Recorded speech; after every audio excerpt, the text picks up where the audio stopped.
Hello there, beautiful people, and welcome back to Devil's Advocate Gaming.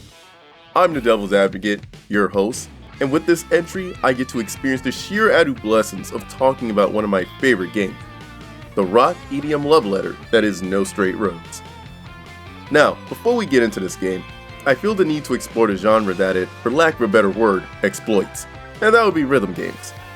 What rhythm games typically demand from a player is the memorization of a song with corresponding inputs, be it button presses or full-on motions, executed with perfect timing. From innovators like Just Dance to fan pleasers like Hatsune Miku Diva Project, and even a seemingly inevitable, if unexpected, Souls-like that is Beat Souls, another game we desperately need to talk about on the channel. But in true rock fashion, Malaysian studio Metronomic drags the norm outside, puts his teeth on the curb, stomps on his jaw, puts two in his chest, one in his head, and then politely insists that they're just gonna do their own thing. Nothing personal. The flair of No Straight Roads comes from its divergence, or dare I say improvement on this formula. Instead of memorizing a beat to play along with it, you need to heed the music to play against it. You see, the premise of No Straight Roads is that rock musicians Zook and Mayday are rebelling against EDM artists that lead the empire that is Vinyl City. EDM is orderly, but predictable. So your job as a player is to capitalize on openings and wreak havoc with the other chaos that is rock music. You're a genius. This all comes to a head with NSRs, the in-game corporate empire of the same name, not the game itself, elites, who act as bosses for the player to overcome. Every elite represents a distinct style of electronic dance music, with wildly different mechanics and personalities to match. That being said, wildly different and distinct do not mean equal. From their personalities to mechanics, and most paramount, music, factors will dictate how good it feels to go against each and every one of them. And what better a system to judge how much joy we get out of them than a good old-fashioned ranking? How original, I know. In this entry, we are going to rank every one of NSR's elites by factors such as individual personalities, music, naturally, and overall level playability. Keep in mind that NSR was made by indie developer Metronomic. This is their debut title, so naturally they didn't have the funds, time, or experience to crank out GTA 12 or something. They did the best with what they had, and I wouldn't be talking about it if it weren't memorable. That being said, it is a little rough around the edges, some bosses rougher than others, so it's only fair that I include just how rough a level is in the ranking criteria, because it's the only way I sleep at night. But that's enough yammering. Let's get into it. Better put on your tactical thermal goggles because we're gonna bring the heat! I want to start off this segment by saying that I love all of these elites. Personality-wise, they're all solid and rewarding to interact with. On top of that, Metronomic made absolutely sure there wasn't a single track in this game's soundtrack that wasn't a complete banger. Still, this is a ranking, not a series of participation trophies, so someone's gonna have to hold down the fort at last place. And who better to hold down the fort than Soulja Boys themselves, Tenten. Tenten and Neon J have their music genre listed as funky house. Had trouble researching this style, but as far as I can tell, Neon J's is a blend of funk and K-pop. This is cool, because it mixes the old soldiers' funk with the new generation's love for K-pop. It works with Neon J because he's an old soldier that fought hard to keep Vinyl City safe, but wants to relate to the youngsters that have prospered because of it. Also, after seeing the atrocity of the war, he created androids, Tenten, to be powered by the cheers of the people. This ensures that they can never get away with anything too awful. Tenten themselves being both pop stars and soldiers is just excellent commentary. Whether you're a soldier or a pop singer, it doesn't matter. You're in a system where you're gonna be squeezed out and thrown aside when you're no longer useful. Pretty harsh if you ask me. Those of you who haven't played this game are probably a little perplexed. Clearly I'm enamored by the cyborg and his unit, so why is he this low on the list? Those of you who have played, however, know good and damn well why they're bottom of the barrel. After what I stand by as the best pre-match banter in the game, we are treated to whacking shields ineffectively for half the match. After hitting them during brief scripted openings, they drop a sliver of ammo, which you can then get the pleasure of shooting at Neon J. Repeat 5 or 6 times, and you're all set to fight Neon Jay. Simple enough, right? Wrong. Yeah, that's all you have to do, but that's all you get to do for upwards of 8 minutes sometimes. That shit gets old fast and tedious right after. The fight with Neon Jay's Digibot, however, felt good, nicer than some of the other bosses, but it's too little too late. Oh, and speaking of too little, let's talk about the post-match banter. At the end of Yinu's and Eve's battles, as you'll see later on, they have emotional send-offs of sorts, as they had some hang-ups in their personal lives that get resolved in their fights with Mayday and Zook. Neon Jay gets no such love. Remember when I told you that Neon Jay witnessed such atrocities in the border war that he made androids to keep the people safe? Well, his trauma is played for laughs, as the only thing Mayday can ask him for is a poster of Tenten. And this would be fine if every boss was played for laughs, but they clearly aren't. It's one thing for Yinu missing her father, she deserves that speechless send-off at the end, but Eve? Fucking Eve? Her shtick is that she's hung up on a dude from college. You think they told her to grow up? To get over herself? Hell no. Clearly she deserves 2 end segments and redemption. But Neon Jay's PTSD? His trauma from defending his home? You think he got a pat on the shoulder after the fight? Did Zook and Mayday let him know that the city is safe in the hands of the new generation? Nah, he's talking a lot. Let's just walk away so it's less awkward. On a more serious note, between the frustrating first half and downright disrespectful post-match banter, this level represents a strikingly low bar for the game, and a standard for level I hope doesn't carry over into Metronomic's future works. Haters gonna hate. When we show up, we get the sexy mission done. Open your mind, sink into my gaze, and let yourself be reborn again! Okay, this is where I step on some toes. Neon Jay was my favorite boss personality-wise, and his music did the best it could to carry a jank level. Well, Eve's level is the exact opposite.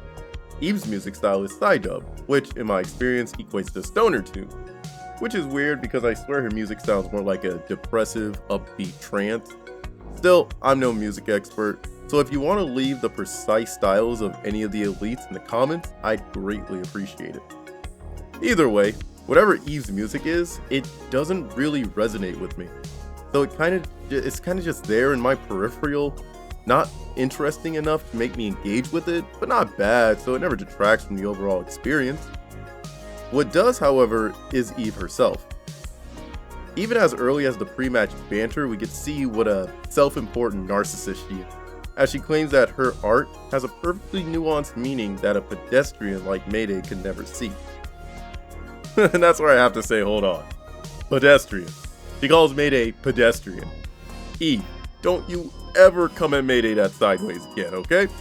She might look pedestrian, but she hits like the fucking traffic, so maybe just stay in your lane, okay? Bad puns aside, she goes in on more Jaden Smith level philosophy. Fire and sea don't mix. You were the sea to my tectonic plates. Today we celebrate your redemption, Zook.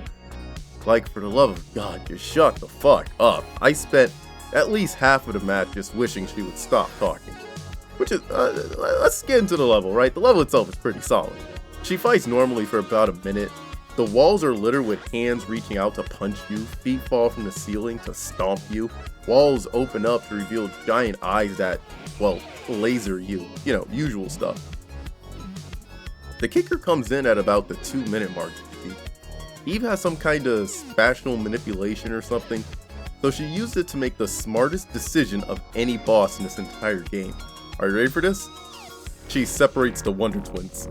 This move is genius, as it restricts access to Zook and Mayday's combo move that restores health in-game, and in lore it should lower their morale, because they only got as far as they did fighting together, but now they have to fight alone. While we're on the subject about destroying morale, let's talk about the rooms Mayday and Zook are sectioned off into. Zook's room is more the same. Hands grabbing, feet stomping, eyes blasting, it's a good time for the whole family. But Mayday's room? Oh my god, on Mayday's side this bitch is out for bone marrow. Everything on Mayday's side is cranked up to 11, with extra nuggets thrown in for good measure. All in all, they managed to break out and reunite, and together they deal her the finishing blow. This is where it should end, but nope, Zook wants to go make sure Eve is okay. Now, as a guy who's had his fair share of breakups, I know exactly what Zook means when he says, I should go talk to her. And since Zook is a 20 times better person than I am, it goes about 20 times better for him than it does any of these talks go for me, let's put it like that. But at the end of the day, Eve comes off as an overzealous art student, causing me to not really want to engage with her narrative. I guess it's just a personal gripe, really. I remember 2 years ago when I was first looking up comments for the game, right? YouTube videos, reading the comments and whatnot. There weren't a lot of people very supportive of Eve, right? Everyone just kind of dismissed her as toxic and I guess just a toxic narcissist. I never found her toxic, just misguided and stupid. I always thought Eve was fucking stupid. I don't know, maybe we should just leave it at that. Fear me! As you should, for no one escapes the Diva's realm. Well, I'm sure we'll figure something out after. Forget it. This is going nowhere. I'm just gonna finish you off right now. Whoa, wait, what? Topping off the bottom half is Tatiana, the head charter of NSR itself and the final boss of the game. Metronomic defines her style as rock, which is both a blessing and a curse for my research. It was great to have a genre more defined than Q-core or Disco Stellarium, but unlike EDM, which is still relatively new in the history of music, rock has deep roots and has had a much longer time to branch out and diversify, meaning the tagline of rock just ends up being too vague. What I'm really trying to say here is that it took me way too long to understand that orchestral rock was its own thing, and I'm embarrassed to admit that I missed something so obvious. Enough with the formalities, it's time for me to gush. Tatiana's music is the best in the game. People who know my taste in music know that I love two things, a good classical score and hard rock, and Tatiana blends the two genres masterfully. Tatiana herself is such an imposing figure, towering above the duo with a top-heavy but angular, solid figure. Her face, white and cracked with age, combined with her white hair, gives the impression of an individual with more wear, tear, and maturity than the likes of Mayday, and boy does she let us know it. Priscilla Patrick's voice work cannot be overstated, as she gives Tatiana this aura of a woman with the predisposition of being done with your shit, and rapidly grows more annoyed with your every act of futility. The pre-match banter begins with Tatiana straight dissing Zook and Mayday, tearing apart their limited understanding of complex socio-economic and political issues as though they failed a second-grade spelling test. Mayday tries to defend herself in Zook, using her recent triumphs, but Tatiana isn't even going to entertain the notion that ambushing her artist off guard and in the middle of performances is anything but cowardly.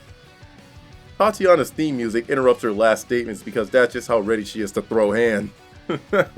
I swear this woman is a night terror walking around in broad daylight, because who the hell is gonna stop her? As we begin phase 1 of Tatiana's levels, my praises pause but don't conclude. The first part is simple. There's a gold capsule that rotates around the clock-shaped stage. Just dodge Tatiana's projectiles and whack it for a bit, and she'll come down to fight you.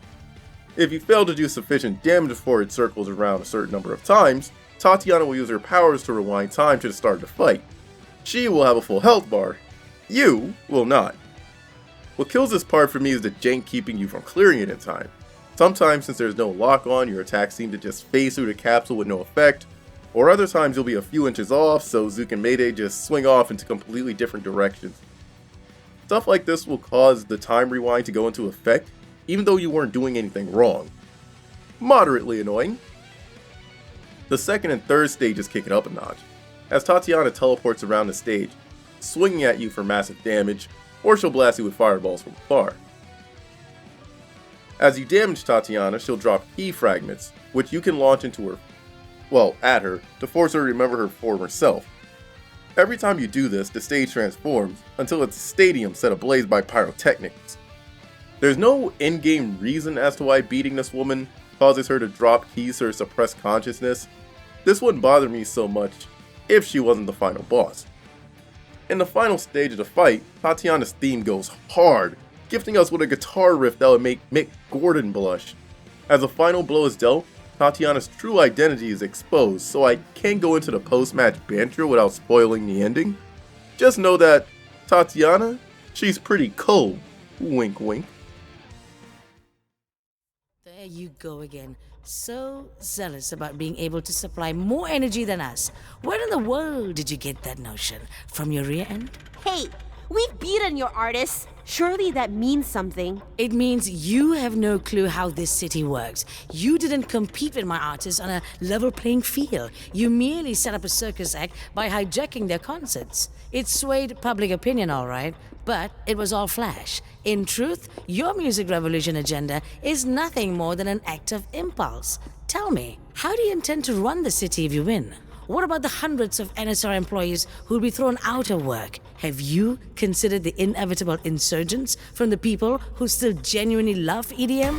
Can you really run the city under those circumstances?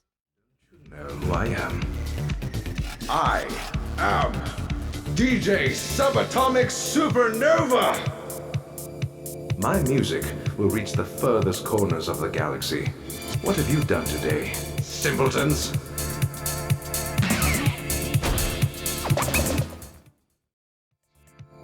And with this, we break into the top 3. These are the levels that I feel have good cohesion all around. Good music, fun mechanics, well thought out aesthetics, and bosses with personalities. And while we're talking about personality, look no further than the DJ himself, Subatomic Supernova.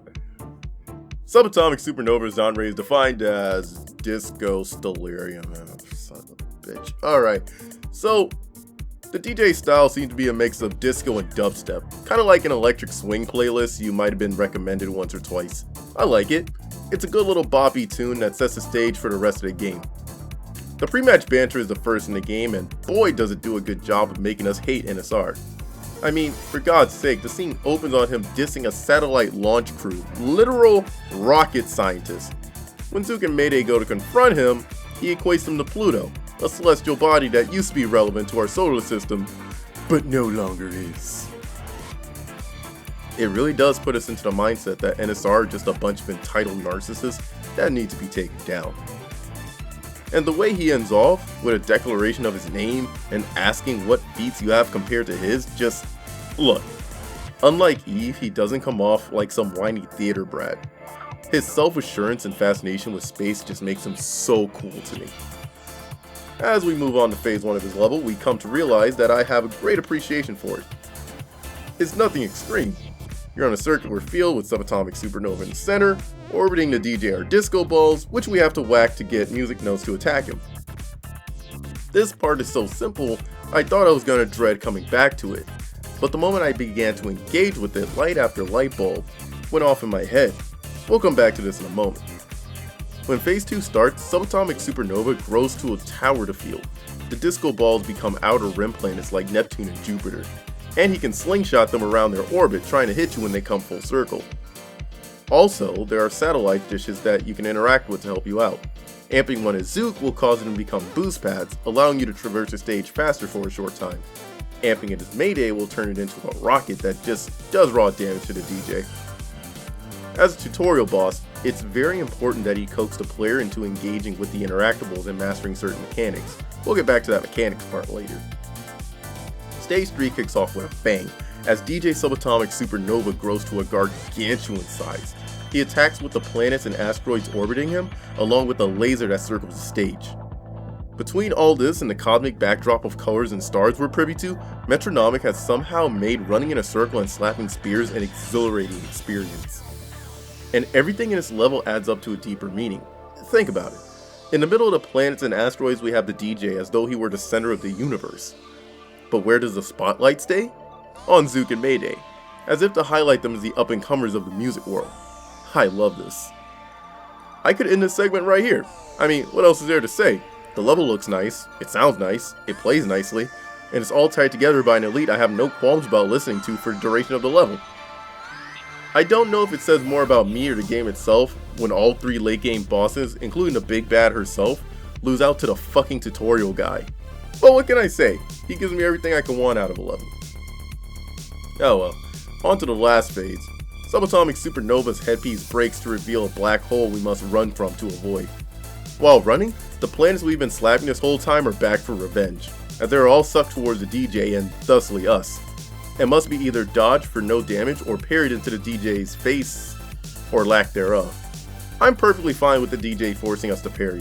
It's a useful tool that's rewarding to pull off, and if you gotta commit to it anywhere, why not the tutorial boss? After slapping the last planet into his top orifice, we finish him off and move on to some pretty decent post-match banter. Not for the DJ, of course. He gets launched into space pretty unceremoniously. Between him and Neon J, it's kinda like Metronomic has it out for me. Anyway, Mayday's whole bit about the little guys never fails to leave me in stitches, so it's all forgiven. You have barely scratched the surface of my brilliance. I am done stooping to your level of idiocy. Hey, come on, man. I understand perfectly what you're trying to do.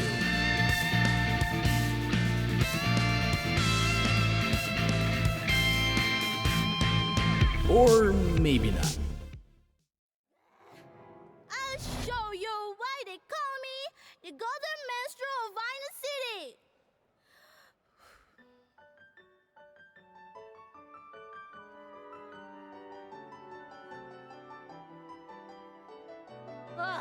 You gotta be kidding me. I've heard there's a cracked in Vina.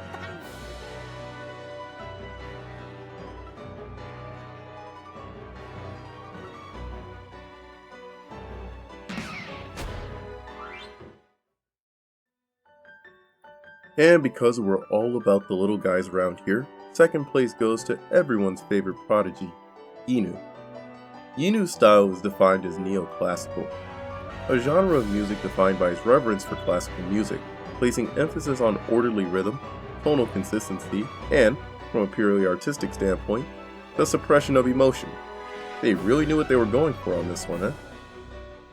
But I'm getting a little bit ahead of myself. The pre-match banter kicks off the level nicely. Our young virtuoso is exasperated with the duo the moment they show up, which makes sense. Inu's style is all about emotional control and order, and all Zook and Mayday have done so far is break in, wreck house, and upheave the government on their way out. The young genius tries to convey this to Bunkbed Junction. Unfortunately, the concert room was made for ambiance, not communication, so that ship sinks pretty fast. Being a prideful little thing though, Inu puts her fingers to the keys of her piano and whips up a melody that shuts even Mayday's trap. And boy does she look so adorably smug while doing it. Phase 1 begins with Zook and Mayday making their way to Inu when they are blocked off by a gate made of red thorns. I might be going crazy from rewatching this part like 20 times to write this script, but this gate may be the first instance of foreshadowing what our perception of Inu will be later. Or maybe that's just me looking too hard into this. Either way, you break the lock and approach Inu, but a mysterious giant red hand reaches out from the curtains behind her, suspending Inu and her piano out of the player's reach by a thin cord. Regardless of how you feel about the gate, this hand suspending the child, uplifting her while completely overshadowing her, perfectly displays how Inu's relationship with her mother has developed. And yet, it's really something that most people are only going to notice on the second playthrough. This is a major part of the game's charm. When you don't have the time and resources to tell some huge, grandiose epic, every word, image, and gesture has weight. This small transition shows us what's going on without telling us, respecting our intelligence as both its players and its audience. When telling emotional narratives especially, less is more, as it's often details that go unspoken that affect us most deeply. Tangents aside, Phase 2 begins with us dodging music notes while collecting ammo to shoot at the piano. After dealing enough damage, a cutscene will play showing a giant red woman catching the piano. This woman is Inu's mother, unnamed by official sources. She slowly lifts Inu and her piano to safety, before reassuring Inu that these bullies ain't got shit on her. She tells Inu to stay calm and to show the world her magnificence. What an absolutely tender moment. I didn't think I'd be doing stuff like this in this video, but once again I feel the need to point out the voice acting. The mother's voice actress is a woman named, and I know I'm gonna butcher this, I apologize ahead of time, Azah Bohemia Anwar. Her voice work for the mother is deep and mesmerizing, somehow coming off as maternal and endearing to Inu, while also presenting herself as a leering, intimidating foe to Zook and Mayday, all in the same sentence. Great VAs aside, the phase includes Death from Above, more notes coming to slap us, and a short sequence in which Yinu personally launches smaller, rapid notes from her piano, while her mother slams the ground to catch us off guard. The small segment is great because it contains the best short melody in the game, in my humble opinion. Bringing down the piano in this stage will cause the mothers to huddle over Yinu to protect it. Just another nice touch. Beating this phase will cause the mothers to go into full-on rage mode. She'll grow even larger and cause the stage to change to an enclosed but outside setting. At this point, the piano is drowned out, almost suffocated by the dubstep that's blaring. Her attacks alternate between dancing music notes, slamming the ground, and summoning large portions of earth to crush the field's perimeter. All the while, Yinu is still suspended in the air, almost a non-participant. At the end of the stage, the mother will let Yinu drop, not even caring to catch her, as she changes forms completely. At this penultimate stage, the mother has taken up the form of a giant cage and has overtaken the field. Her attacks will consist of large mines, whips that grow up from the ground to lash at you, and giant piano hammers, boy I hope that's what they're actually called, that illuminate the ground before they strike, telling you where not to be when they fall. Yinu can be heard trying to plead with her mother, but to no avail. The mother is blinded by rage, stopping at nothing to beat Bunk Bed Junction, yelling at Yinu to play harder. Yikes, man.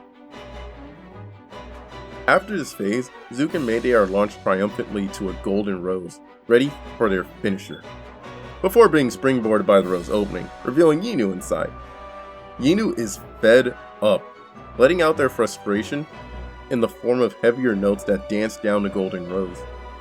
Zook and Mayday have to dodge them as they race up the rose to Yinu, ending the fight once and for all.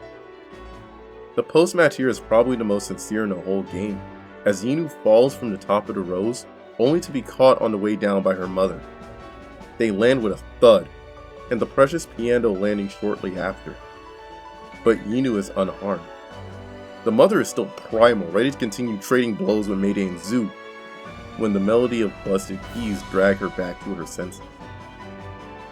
The scene ends with the mother regressing from her primal state, joining Yinu on the busted piano.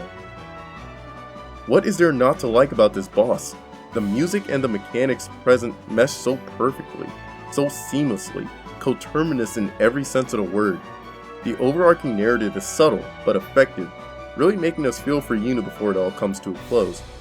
Everything is tied together with the game's consistent humor too, though nothing ever gets too heavy. Just like neoclassical music, this level ends up being balanced in all the best ways.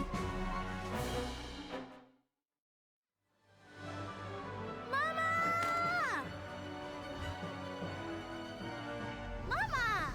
Yinu, my dear, please stay calm. These bullies are nothing compared to you.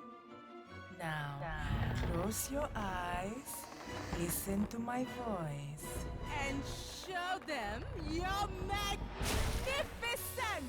Okay! You're so mean! How could you not take me seriously? Look at me! Seems like I have no choice but to defeat you with the power of love, Sayu.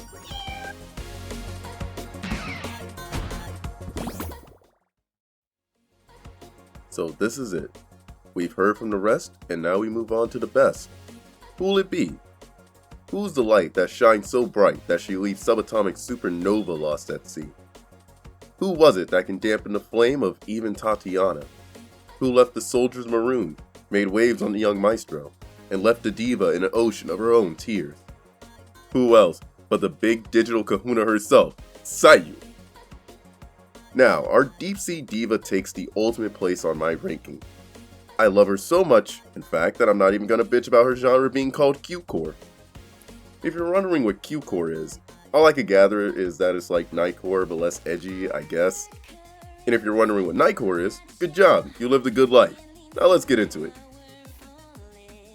The pre-match banter opens on a serene and kawaii digital sea. Sayu asks if they're here for some of her sweet honey bubble, when Mayday insists that Sayu isn't real, and thusly doesn't deserve a response. Sayu hammers on, insinuating that she is as real as Zook and Mayday's love for each other. Between hearing the conversation about the R word and seeing Zook get all flustered, this opening bit is gold. I'm still going to talk about phases, but keep in mind that every phase is going to involve surfing from one digital island to another in order to destroy totems that represent Sayu's inner workings.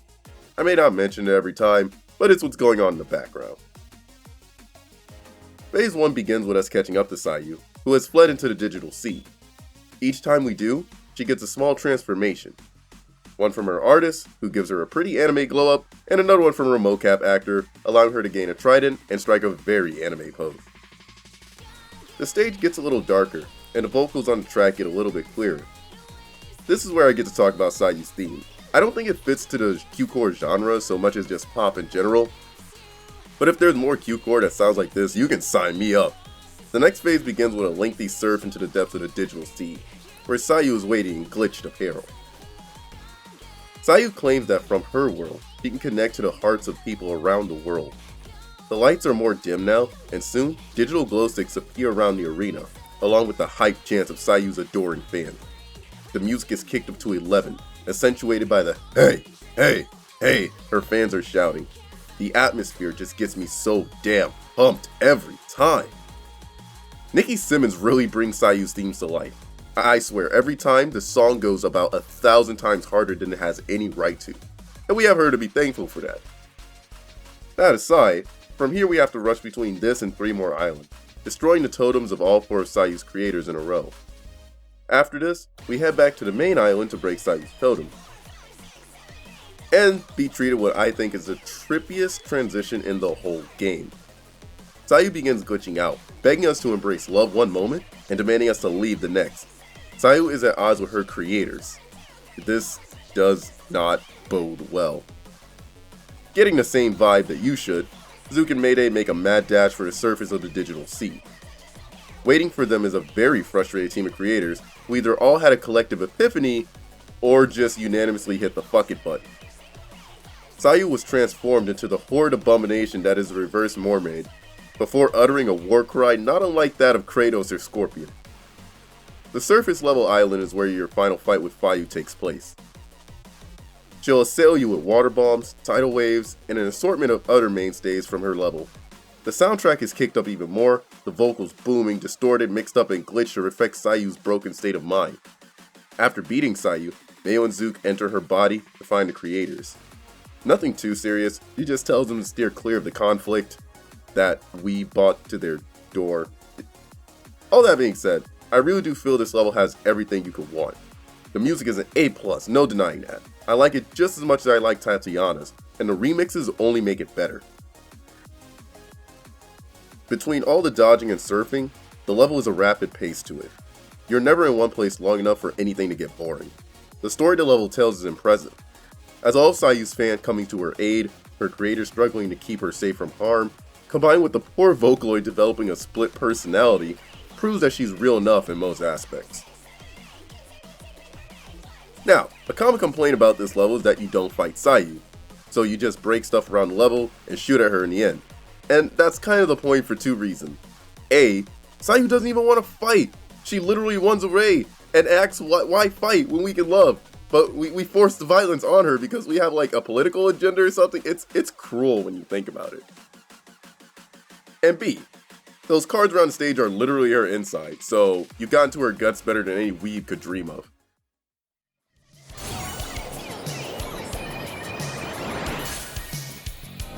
Made up our mind! Get out! You guys are no longer welcome here!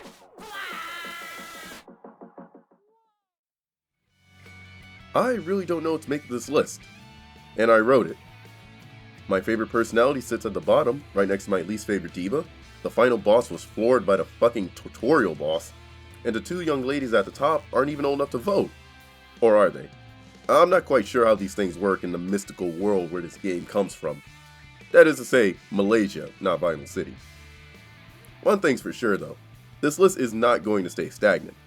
Despite all the work that went into this video, the footage, and the script, my feelings about each and every one of these bosses could change as soon as tomorrow. Maybe I'll go through a crisis of heart and learn to appreciate Eve more, though I sure hope not. Maybe I'll reminisce on the lack of control in my early life and need to listen to Yinu some more. Or maybe I'll just need some Neon J in my life. I feel we all do. I'm not kidding when I say this game has a little something for everyone. That's part of what makes ranking these levels or even picking a favorite so hard. As a human being, you are a different person every time you open your eyes. You can experience tragedy one day and serendipity the next. You can think of people fondly one moment and later on bemoan their existence. What makes No Straight Road so great is that it can accurately address whatever kind of person you are in the moment. Need to cheer up? Catch a wave with Sayu. Just can't deal? Eve can relate. Gotta jam out? The DJ may have an opening for you. It's not a perfect game, not by any stretch of the imagination, yet with its catalog of visuals, music, and personalities, it can hold whatever meaning you need it to in the moment. And isn't that reason enough to pick it up again? Alright, on a more serious note, between recording and editing this script, I've slowly grown to hate my own voice. If you want to help me with the trauma I incurred, you can go ahead and like, subscribe, and leave a comment down below telling me which boss was your favorite. And feel free to go into detail about how I'm wrong about their meaning, their musical stylings, or my general opinions down in that comment section too. Everything's welcome. The Devil Advocate signing out, and I will see you next time.